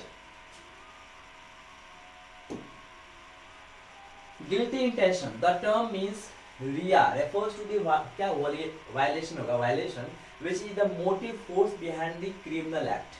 अगर क्रिमिनल एक्ट करने के पीछे अगर मोटिव है, जैसे मान लो किसी को अबडक्ट करना है और उनके पेरेंट्स से क्या लेना है? रैंसम लेना है, उनके पेरेंट्स से रैंसम लेना है, पैसा लेना है, और फिर हमें अबडक्ट किया, so that is the what? Motive behind the abduction. उस एक्ट के पहले बिहाइंड मोटिव है. तो an act becomes criminal only when it is done with guilty mind as I told you. However, causes of negligence stand as an exception. कभी-कभी क्या है जिन्हें बताया negligence और ignorance of law. Okay, ignorance of law is also, याद में कि mistake of law is also a crime. ये याद है. तो यही है. However, cases of negligence stand as the exception. A negligent state of mind is a guilty state of mind as long as the negligence is deliberate or reckless or involves careless disregard for lives or properties of others. तो अगर वो negligence है, चलो मैं एक और example दे रहा हूँ, समझ में आ जाएंगे. जैसे मैंने बताया कि जो मुंबई में जो है ड्यूरिंग डे ओवरलोड ट्रक या लोड ट्रक को नहीं चला सकते, नहीं लेके जा सकते, फिर भी ट्रक लेके जा रहा है, तो आपको उसको क्या है, वो एक्चुअली क्या बोल सकते हैं हम इसको? वो नेग्लिजेंस है, वो लॉ को निगलेक्ट कर रहा है. लॉ बोल रहा है कि नहीं जाने के लिए, फिर भी वो जा रहा है. So that is the what? Negligence of law, right ना. So that is also the crime, right. Negligence is a cause of inadvertence A person is negligent if he fails to exercise such care, skill or foresight as a reasonable man in his situation would exercise. चलो मैं एक और example दे रहा हूँ, आप समझ जाएंगे। अब पता है जो एरोप्लेन है, अब एरोप्लेन को फ्लाई ऑफ होने से पहले उसको पूरा प्रॉपर इंजन चेक करते हैं कि वो सही है या नहीं है। मान ली एक एरोप्लेन आया, उसका इंजन चेक नहीं किया, उसके जो भी पार्ट्स वगैरह वो सही से चेक नहीं किया, फिर भी उसको फ्लाई ऑफ कर दिया, सो दैट इज नेग्लिजेंस, वो गलत है। ओके, वो रॉन्ग है, वो गलत है। ओके, ऑल्दो अगर प्लेन क्रैश नहीं हुआ है या कोई प्रॉब्लम नहीं हुआ है, फिर भी अगर इस तरह की चीजें हुआ है, so that is negligence of law, right. It is also crime, ये भी क्या एक तरह का क्राइम है, राइट। ओके,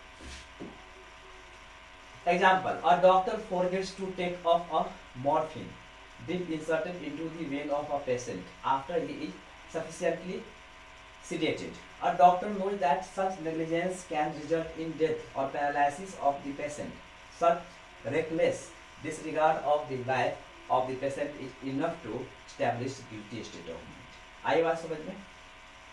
पर सेम है, जो मैं एरोप्लेन का एग्जांपल दिया था, सेम यहाँ पे भी वही है।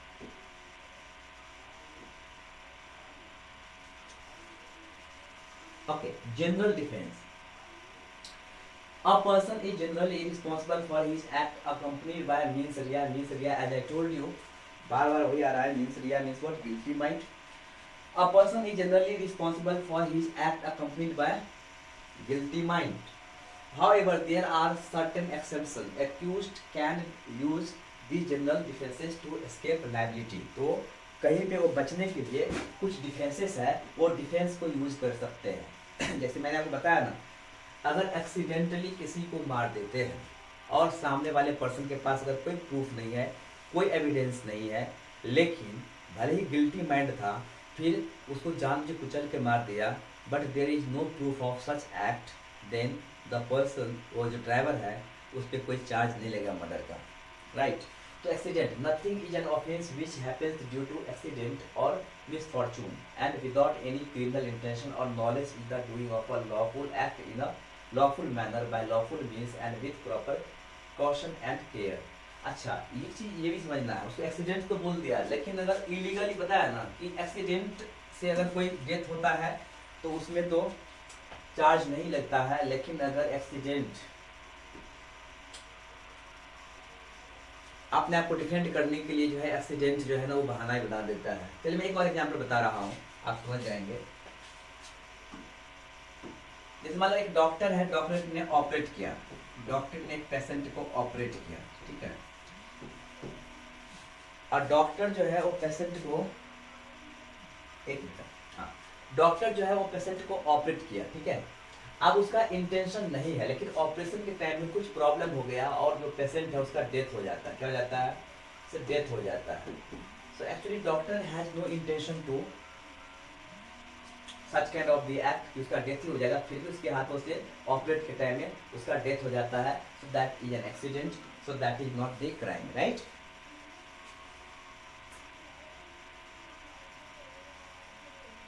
Mistake of fact.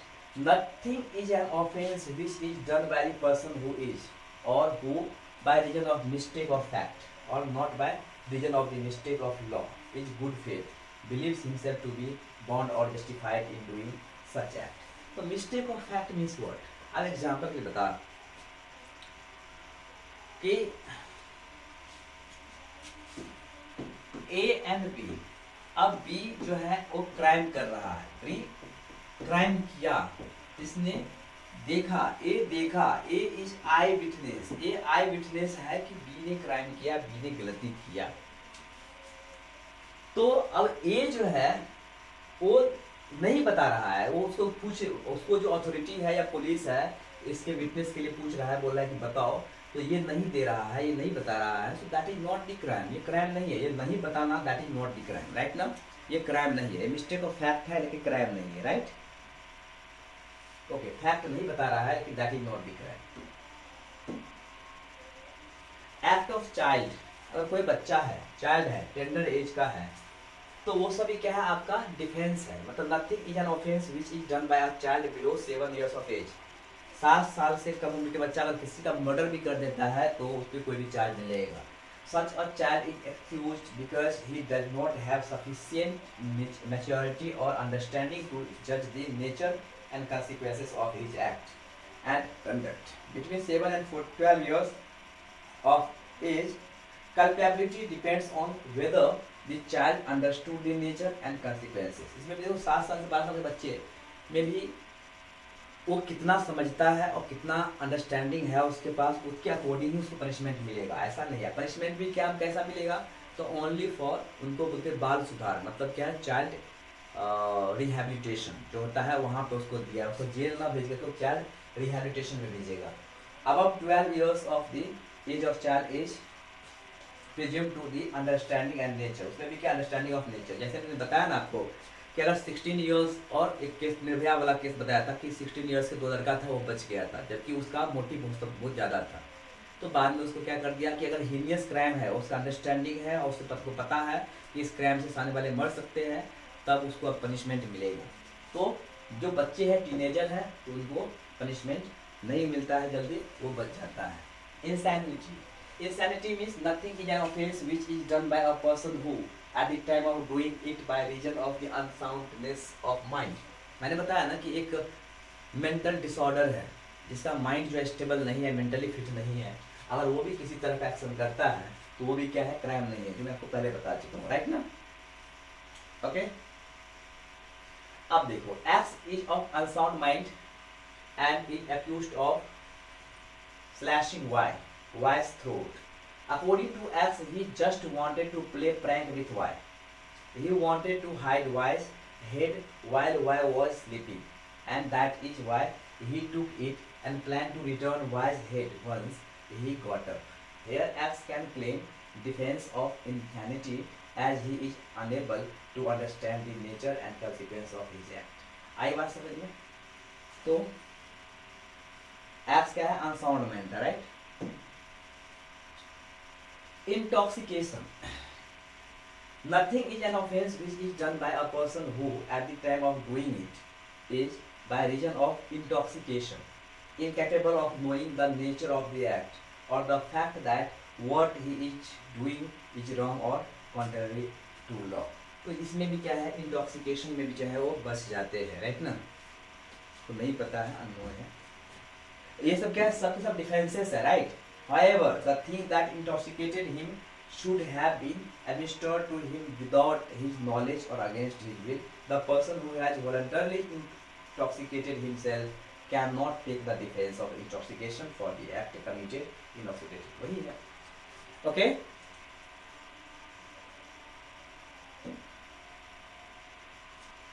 एग्जाम्पल है, for instance, X had a breakup to solace him, X friend took him to a bar। अब X के साथ ब्रेकअप हुआ तो उसका जो फ्रेंड है उसको बार ले गया, ठीक है, and got him drunk। While returning from bar, X ran over someone walking on the footpath due to reckless driving। During prosecution, X took the defense of intoxication. However, the defense of intoxication cannot be availed by X as the thing which intoxicated him was not administered to him against his will or without his knowledge। आई बात समझ में? तो ये जो है यहाँ पे क्या हो जाए, एक समझ में आ गया ना। नेक्स्ट है प्राइवेट डिफेंस। अब प्राइवेट डिफेंस मीन्स व्हाट, कि अगर मान लो कि मेरे घर में घुस के कोई मुझे मारने आया है, ओके, या लूटने आया है, तो अभी प्राइवेट डिफेंस मैं कर सकता हूँ। मैं सामने वाले को वहाँ पे, अगर मेरे हाथ में कोई वेपन्स है या कुछ भी चीज़ें हैं, उसको चला के सामने वाले को अगर मारेंगे, तो that is the private defence only. तो that right of private defence is based on the cardinal principle that is the primary duty of a man to help himself. तो मैन का एक्चुअली क्या है, कौन सा लॉ है, ये cardinal law है कि खुद का रक्षा करना वो डिफेंस है, प्राइवेट डिफेंस है। खुद का रक्षा करना इंसान का, मैन का पहला फर्स्ट ड्यूटी है। तो self preservation is the prime instinct of every human being. Okay, clear. एक एग्जांपल और दे रहा हूँ, जैसे मान लो tiger is an endangered species in India and killing tiger is prohibited by the law.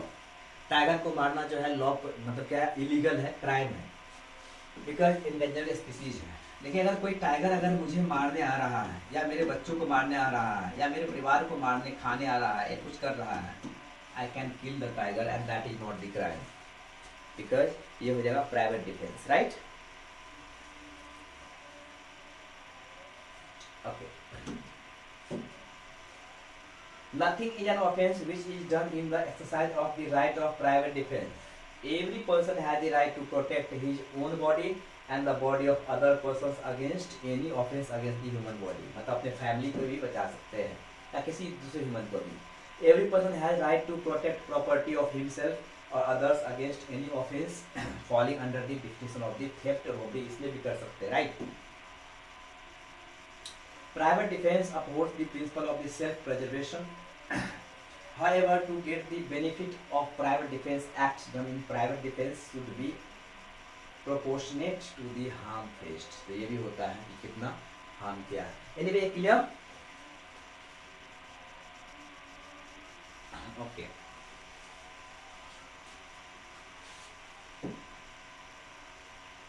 अब देखो यहाँ पे instance. X showed a knife to Y and asked Y to hand over all the valuable he is having to X. Okay.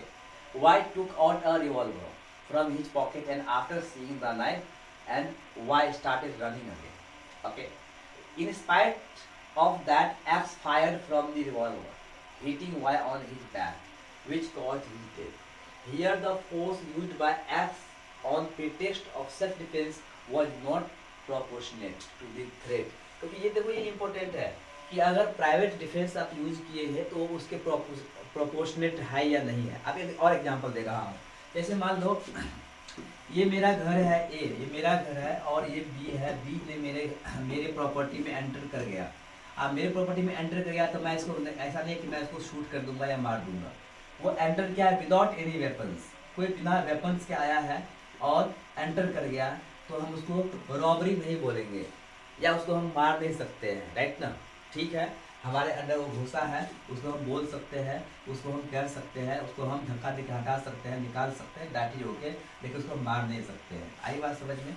मतलब वो जिस तरह के action कर रहा है उसके रिएक्शन जो है वो उसके अकॉर्डिंग होना चाहिए, रिएक्शन उससे ज़्यादा नहीं होना चाहिए. आप देखो ना यहाँ पे भी, आप बेचारा वाई ठीक है उसे चाकू से उसको डरा करके उसका सामान लूटना चाह रहा था, लेकिन बेचारा वो भाग रहा है. अब भाग रहा है तो पीछे से मारना that is not the self defence ना. उसको हम सेल्फ डिफेंस नहीं बोलेंगे, राइट? उसको हम इंटेंशनल मर्डर बोलेंगे, राइट ना? करेक्ट? ओके. हाँ, अगर वाई के हाथ में गन होता और वाई जो है अगर गन चलाया है और फिर एक्स मारा है उसके सामने, that is okay. Other defences और डिफेंसेस है necessity, act done in good faith. अब कुछ act done in good faith, act done in good faith is also the what defence. अब गुड फेथ जैसे मैंने बताया कि एक लेपर है. अब एक लेपर है वो आ गया है गांव में. अब गांव में आ गया है, वहां पे बहुत सारे बच्चों को या नुकसान पहुंचा रहा है, तो आपको उसको मारना वो जरूरी हो गया, नेसेसिटी हो गया उसको मारना. अगर नहीं मारेगा तो क्या है, बहुत सारे लोगों को हार्म पहुंचाएगा. So that is good faith, act done in good faith, that is defence. Offence, since there is no satisfactory definition of crime, the Indian penal Code 1860 uses the word offence in place of crime. आई बात समझ में? तो crime का या offence का proper definition नहीं है, इसलिए क्राइम की जगह पे इंडियन पिनल कोड में ऑफेंस बोलते हैं. Section 40 of IPC defines offences as an act punishable by the code, जो मैं पहले बता चुका हूँ. An offence takes place in two ways, either by commission of an act or omission of an act. तो देखो ये जो क्राइम है दो तरीके से होता है. एक तो एक्ट करके, दूसरा होता है एक्ट न करके. सिंपल, न करके दो होता है, एक एक्ट करके दूसरा न करके. कमीशन, अगर वो एक्ट करता है क्राइम, कमीशन वो एक्ट नहीं करता है क्राइम. ओके. एग्जाम्पल, कोविड आया था. आप देखो कोविड में, कोरोना के टाइम में, आप कोरोना के टाइम में अब बोला था कि every person should use the mask. अब वो मास्क न पहनना दैट इज क्राइम. वो क्या है? ओमिशन हो गया. मास्क न पहनना that is a crime commission. Okay, करके मीन्स आउटसाइड जाना प्रोहिबिटेड था कि आउटसाइड नहीं जा सकते घर से बाहर जाना दैट इज कमीशन, राइट ना। Okay, when a crime is done, any member of the public can institute proceedings against the person accused of the offense। अगर क्राइम कोई भी करता है, वेदर द क्राइम जो क्रिमिनल है, क्रिमिनल वर्सेस स्टेट ऑफ या government जो भी है उनके हो जाता है, लेकिन कोई भी पर्सन जो है उसके अगेंस्ट एक्शन ले सकता है। Only in certain exceptional cases the persons concern alone can institute the criminal proceedings. तो कुछ में जो है जिसके साथ ये घटना हुआ है वही वो कर सकता है, लेकिन कुछ ऐसे मैटर है जिसमें उसके बिहाफ पे कोई और भी एक्शन ले सकता है। अब एग्जाम्पल के लिए कसाब मुंबई में आया था और उन्होंने क्या है कि बहुत सारे टेररिज्म किया, बहुत सारे लोगों को मारा, इट वाज अ क्राइम। तो अब उनके अगेंस्ट जो है कोई भी एक्शन लिया, कोई भी ले सकता है ऑलवेज, ये है। Anyway example of such crimes include matrimonial cases, dowry cases, defamation, ये सब क्या है, सब आपका सेक्शन है। टाइप्स ऑफ क्राइम बहुत ज्यादा है, क्या हो गया, बस थोड़ा ही है, ठीक है, हो जाएगा फटाफट। Types of crime, crimes against human body and life. तो अगर किसी ह्यूमन बॉडी को अगर मारते हैं या उसके लाइफ को हम खत्म कर देते हैं that is the crime. Crimes against property जैसे मान लो रॉबरी, किसी की प्रॉपर्टी को छीनना, किसी की प्रॉपर्टी को चुराना, तो थेफ्ट और robbery that is also the crime. Crimes against public piece and order, अगर पब्लिक पीस एंड ऑर्डर है, जैसे मान लो कहीं पे मार्शल लॉ लगा है, क्या है कि मार्शल लॉ लगा है और मार्शल लॉ में बोला गया है कि you can not move outside your house, आप फिर भी वो जा रहा है, तो that is your treason sedition, और उसमें भी क्या वो भी क्राइम है। Crime against religion, crime against religion, आप मान लो कि रिलीजन के अगेंस्ट कोई क्राइम कर रहा है। एग्जांपल के लिए मान लीजिए कि एक मस्जिद है, एक मॉस्क है, बीइंग अ हिंदू मैं मॉस्क को जाकर के तोड़ दिया, या बीइंग अ मुस्लिम मैं एक टेम्पल को जाकर के तोड़ दिया, so that is the crime against religion. Crimes against the family and moral of family institutions, example bigamy, आप बैगामी चेक कराएं, बैगामी मीन्स क्या है कि दो शादी कर लिया। In Hindu Marriage Act a person can do only one marriage, एक पर्सन एक ही शादी कर सकता है। आई बात समझ में, जैसे बिफोर हिंदू मैरिज एक्ट जो है 1956 से पहले इंडिया में एक पर्सन दो दो तीन तीन शादी कर सकते थे, लेकिन अभी जो है बैगामी में एक ही शादी कर सकते हैं। अगर एक से अधिक शादी कर रहा है तो दैट इज योर बैगामी। एडल्ट्री में बता ही दिया हूँ कि हस्बैंड वाइफ अगर अपने हस्बैंड वाइफ से छूट के किसी दूसरे तीसरे पर्सन से अगर मिल रहे हैं, उनके साथ अगर गलत एक्टिविटीज से जुड़े हुए हैं दैट इज द एडल्ट्री। तो ये सब क्या है, सब क्राइम्स है। Clear. Now stages of crime, अलग अलग स्टेजेस है क्राइम का, 4 स्टेज है। पहले तो क्राइम करने के लिए इंटेंशन होता है, क्या होता है इंटेंशन मीन्स व्हाट, उसका माइंड मेंटली प्रिपेयर होता है, इन शॉर्ट गिल्टी माइंड हम बोल सकते हैं, तो मेंटली प्रिपेयर होता है इंटेंशन। दूसरा होता है प्रिपरेशन, अच्छा वो एक्शन को, वो एक्ट करने के लिए प्रिपरेशन करता है, फिर वो एक्शन को अटेम्प्ट करता है और फाइनली जो है उसका रिजल्ट मिलता है, अकम्प्लिशमेंट होता है, उस एक्शन को कंप्लीट करता है, उस ऑपरेशन को कंप्लीट करता है। तो this is the 4 stages, right ना। Clear, okay. Offences in which intention is punishable, कौन सा ऑफेंसेस है जिसमें इंटेंशन पनिशेबल है। अबेटमेंट, अबेटमेंट यू नो कि किसी को क्रिमिनल या क्राइम करने के लिए उकसाना। जैसे एग्जांपल के लिए मुंबई में कसाब को भेजा था, किसने बताया भेजा था, तो कोई टेररिस्ट ग्रुप के जो वहाँ का नाम था सैयद कुछ था, सैयद मोहम्मद कुछ नाम था, तो उन्होंने भेजा था। एक्चुअली क्या है वो अबेटमेंट हुआ, अबेटमेंट मींस वो खुद नहीं किया लेकिन किसी और को उकसा करके वो काम करवाया, that is also the crime.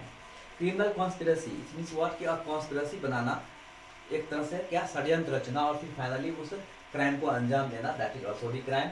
Section 121 से 123 waging war against the government, this is also the crime. Section 124 में है सेडिशन, सेक्शन 402 में है मियर असेंबली ऑफ द पर्सन। ये जो सेक्शन है ना, सेक्शन आपको मैं सेंड कर दूंगा, ये सेक्शन एक बार पूरा पढ़ लेना आप, चलेगा।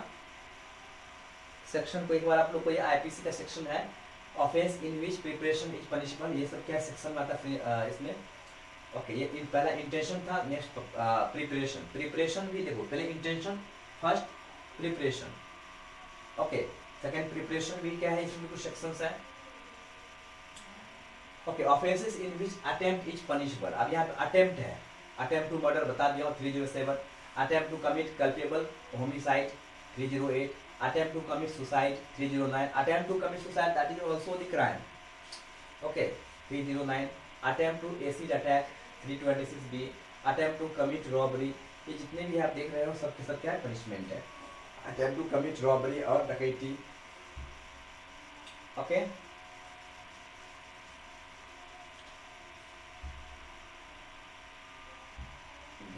ओके सॉरी, लास्ट है फिर बात नहीं। Difference between preparation and attempt. Preparation consist in devising arranging the means necessary for the commission of the offence. उस ऑफेंस को करने के लिए उसके पास जो भी चीज की जरूरत है, जैसे means what, weapons, vehicles, okay, जो व्हीकल्स है, वेपन्स है, शूटर, ये सब क्या है, सब मीन्स है, ये सब क्या प्रिपरेशन है, वो सबको अरेंज करता है। Attempt is a direct movement towards the commission after the preparation is made. जब प्रिपरेशन हो जाता है, मीन्स व्हाट, किसी को अगर मारना है तो जो शूटर होता है, शूटर को हायर करते हैं, उसको हायर करने के बाद जो है उसको गन देते हैं, व्हीकल देते हैं और फाइनली उस पर्सन को मार देता है, that is your preparation. And finally जो अंजाम दे रहा है that is your attempt. A person buys a gun, loads it, declares his intention to shoot a person, but until some movement is made to use the weapons upon his intended victim, there is only preparation and not an attempt. आई बात समझ में? Offense in which accomplishment is punishable. Accomplishment means what? कि अगर उसका attempt होता, सामने वाला अगर मर जाता, जो मैं आपको पहले एग्जांपल दे चुका हूँ, तो उसको attempt बोलते हैं। All offenses except those specified under list 1, 2, 3। तो मेरे ख्याल से ये समझ में आ गया ना। क्राइम, टॉट ऑफ क्राइम हमारा पूरा आज फिनिश हो गया।